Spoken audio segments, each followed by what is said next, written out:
Very good morning, my dear friends. Some of you would have taken note of the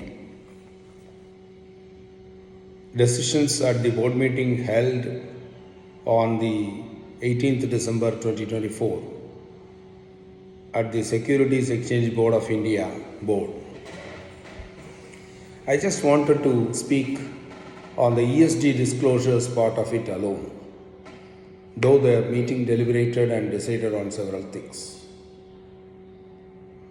Very importantly, in order to improve ease of doing business, ESG disclosures with respect to value chain has been, I can say, relaxed substantially, significantly. 12th July 2023, it was mandated to make disclosures for value chain, that is the listed entities which are applicable, purchases and sales, both we can say upstream and downstream. At least 75% coverage for the value chain was mandatory. And as far as applicability is concerned, so far as listed entities for their value chain disclosures in accordance with what is known as the BRSR code, the requirement was for 250 listed companies or listed entities, because there are entities which are not companies. This 250 listed entities by market capitalization is on a comply or explain basis to commence from current financial year 24-25. The limited assurance also will apply on comply or explain basis from the 25-26, the coming financial year.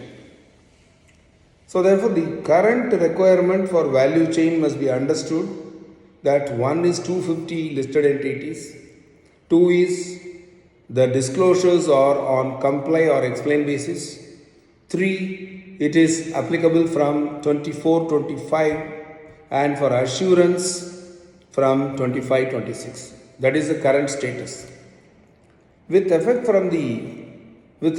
to the decision yesterday taken, SEBI has brought out the requirements in a very diluted manner. I will say diluted, because probably the value chain, identification of partners in the value chain, both supply side and purchase side and sales side, and the making them to fall in line with the processes, provide proper inputs to the listed entity so that they can aggregate and provide. Of course, SEBI regulations say that it can be aggregated for both sides, or it could be aggregated for the supply side or the sales side, upstream or downstream, like that. ESG disclosures for value chain, now please note that at least 1 year it has got postponed. One is about the disclosure for the 250 listed entities will not be from 24-25, will now be required only from 25-26. So far as the other part of assurance is concerned, it is only from 26-27. So there are two important things, 1 year respectively postponed. Then there is another important point. The value chain partners, when you identify, you don't need to identify everybody. Of course, it should account for 75% of the total purchases or sales. But individually, there is a threshold which is now introduced or going to be brought out, that is minimum 2%. If somebody is in the value chain contributing less than 2% of the total purchases or sales, the listed entity need not bring such an entity in its value chain list at all. There is yet another important development which I feel it should be informed. As per the SEBI board meeting dated yesterday, they have said assessment or assurance. This is number one. Number two is with respect to comply or explain, it has been made on a voluntary basis. That is another important thing, comply or explain. So there is a 2% threshold individually, number one. There is a comply or explain is converted into a voluntary basis.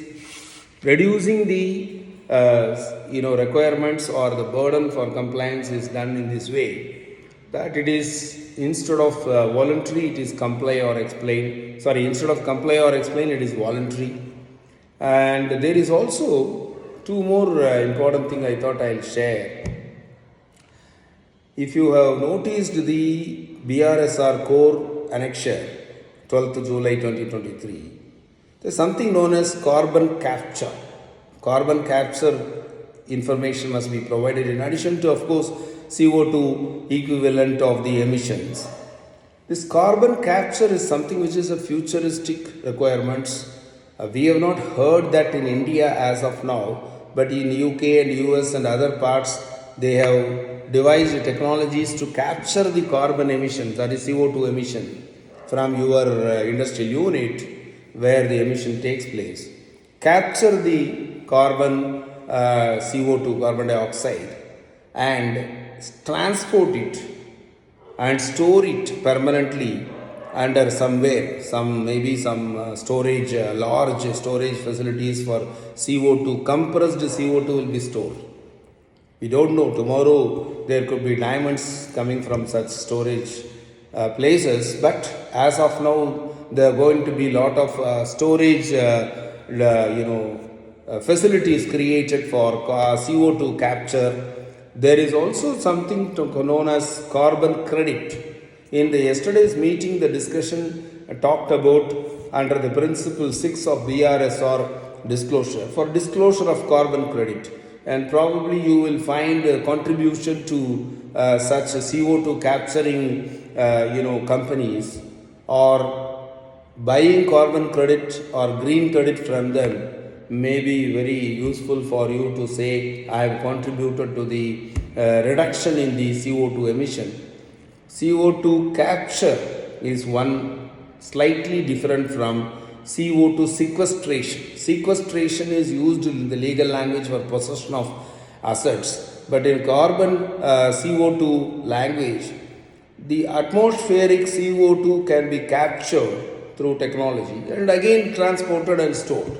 So there could be CO2 capture from the industrial unit where the emissions take place. There could be CO2 capture from the atmosphere. Technologies are working, companies are working, and therefore larger things are in the game which are going to be studied, which are going to be coming up in the few days, in the few years. And as of now, I thought I will use this opportunity to share with you the thoughts on carbon capture, what does it mean, and also carbon sequestration and the green credit aspect of it. For the time being, we can say, yes, SEBI has provided some relief for ESG disclosures pertaining to value chain, at least with respect to value chain for 250 listed entities, postponed to 25-26, and on assurance, part of it is assurance or assessment, and that is postponed to 26-27, and also this 2% individual threshold.